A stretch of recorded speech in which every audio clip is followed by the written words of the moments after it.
North Korea fired nearly 24 missiles today in response to military drills between South Korea and the U.S. One of those missiles landed about 100 miles north of a South Korean island. NBC News foreign correspondent Janice Mackey-Frayer has more on the increased tensions between these two rivals. A historic and dangerous escalation in the region overnight. North Korea fired at least 23 missiles that went east and west, one of them landing close to South Korea's territorial waters for the first time since the country split. That triggered air raid sirens on an island where people had to take cover and also triggered retaliation. South Korea sent up fighter jets, firing 3 air-to-surface missiles, and said those missiles also landed near the maritime border. Now, even in a record year for North Korean weapons testing, the pace today has been relentless. North Korea also fired artillery, about 100 rounds from the East Coast. Now, the timing of all of this is no coincidence. The U.S. and South Korea are holding joint military drills right now with thousands of personnel and more than 200 aircraft. North Korea had warned the two countries to call them off and threatened they would, quote, pay the most horrible price in history if they didn't. So the concern now is what's next, and that is a probable nuclear test by Kim Jong-un. He hasn't done one since 2017. Satellite images and intelligence agencies suggest that Kim has made all of the preparations, and they say there's a strong chance the nuclear test could come any day now. Janice Mackey-Frayer, NBC News, Beijing. Start this hour, though, with the midterms just 6 days away now. Control of the House and Senate at stake, and top leaders of both parties fanning out across the country in that final push for the votes. NBC's chief White House correspondent Kristen Welker has the latest. In the final sprint to the midterm elections, both parties are calling in their heavyweights to deliver closing arguments in key battleground states. I am here to ask you to vote. Overnight, former President Obama rallying Democrats in Nevada, where polls show incumbent Senator Catherine Cortez Masto in a tight race with Republican Adam Laxalt. Mr. Obama taking on Republicans. That's their agenda. They're not interested in actually solving problems. They're interested in making you angry and finding somebody to blame. Mr. Obama is officially set to reunite with his longtime political partner, President Biden, on Saturday in critical Pennsylvania, where Democrat John Fetterman is running neck and neck with Republican Mehmet Oz in that closely watched Senate race. But it's a different story in Florida, where Democratic Senate nominee Val Demings and the nominee for governor, Charlie Crist, are both trailing their GOP rivals, Senator Marco Rubio and Governor Ron DeSantis. With his own job approval ratings underwater, President Biden campaigning for Demings and Crist, making part of his closing argument about threats to democracy, pointing to nearly 300 GOP candidates on the ballot who have denied or questioned the results of the 2020 election. Democracy is on the ballot this year. In Georgia, Republicans getting a boost from former Vice President Mike Pence, lending his support to Governor Brian Kemp, now leading his Democratic opponent, Stacey Abrams, in a new poll.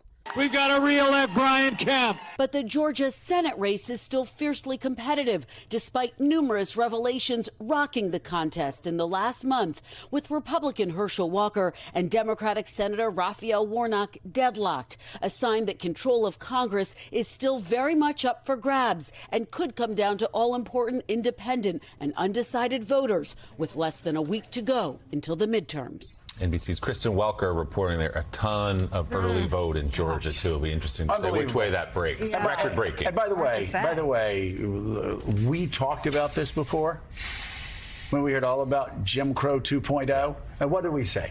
We said even with the new laws in Georgia, it was easier to vote in Georgia than it was in New York.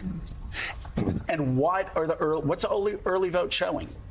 Early vote showing it's easier to vote in Georgia than in New York. I mean, Willie, it's crazy. Again, it's just like you keep people talk about how horrible these things. They took the All-Star game out of Atlanta. The numbers are huge. And again, people could say, well, they're voting in spite of that. Okay. But it is still easier to vote in Georgia, let me say it again, than New York City. Sometimes you just hold back on the comparisons to Jim Crow. Yeah, even Stacey Abrams didn't want the All-Star game pulled out of the state of Georgia, and we are, as I said, seeing record-breaking early voting in that state.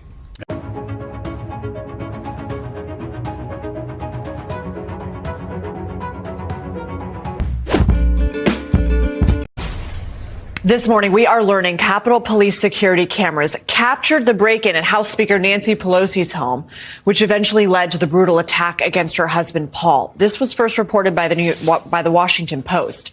And the Post says, quote, there on camera was a man with a hammer breaking a glass panel and entering the speaker's home, according to 3 people familiar with how Capitol Police learned of the break-in and who have been briefed on or viewed the video themselves. However, 2 sources tell NBC News nobody was actively monitoring that feed at the time of the attack. The suspect, David DePape, has pleaded not guilty to charges in state court yesterday. He's also facing federal charges. Court documents say he told police officers at the scene that he was on a, quote, suicide mission, and then he had even more targets. NBC's Aaron McLaughlin has the latest from San Francisco. Elise Jordan is also back with us. So, Aaron, what else do we learn about DePape's alleged plans in court, and what possible security changes could be on the way?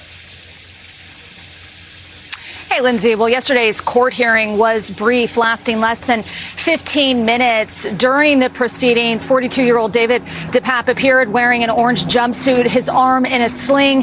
His lawyer, the deputy public defender, saying that he had dislocated his shoulder during the course of the arrest. In a press conference following the hearing, the public defender saying that his client, he was going to be looking at his client's state of mind, as well as any online activity that his client may have participated in, hinting at possible defense. The prosecution filing paperwork yesterday as well, really giving more details into David DePape's state of mind at the time of the attack, allegedly telling police that he was on a suicide mission and that he was sick of the lies being. I was unconscious. I don't know how long I was unconscious. Richard Ringer is left with visible bruises on his face and cuts on his hand after someone physically assaulted him outside of his home early Monday morning. He says he heard someone pulling on his garage door before he saw someone with a flashlight in his front yard. I just went up, took a couple of steps, and bear hugged him, tackled him. He just started pummeling me in the head and face at least 10 times.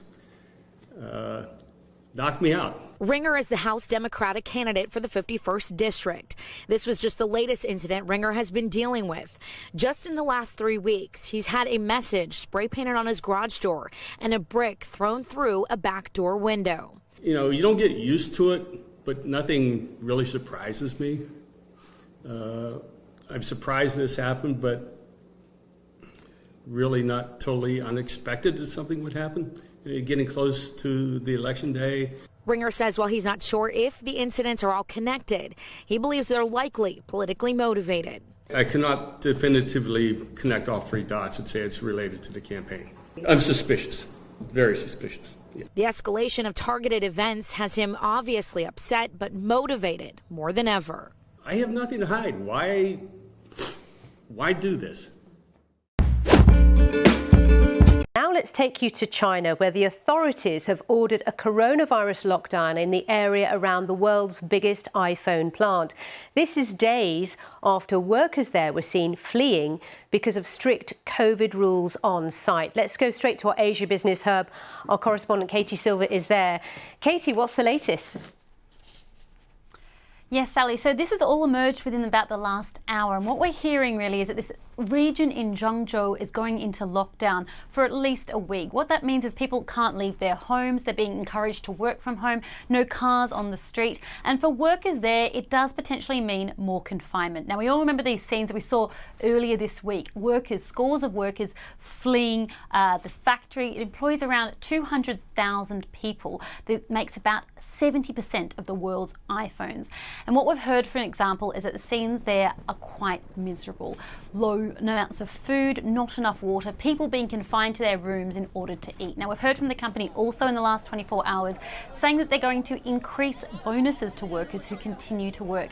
Really a sign of trying to ease some of this discomfort and retain the workers in the order of about 4 times or $55 a day in bonuses. So that's one activity that they're doing to try and encourage workers to remain. And this is really going to be very important for Apple. As I say, a great number of iPhones come from there. The company so far saying that it's not going to impact production in November, although some sources have said production could dip from this plant by as low as 30%. So it's a watch and see, Sally. Okay, we shall certainly do that. Katie, thank you very much.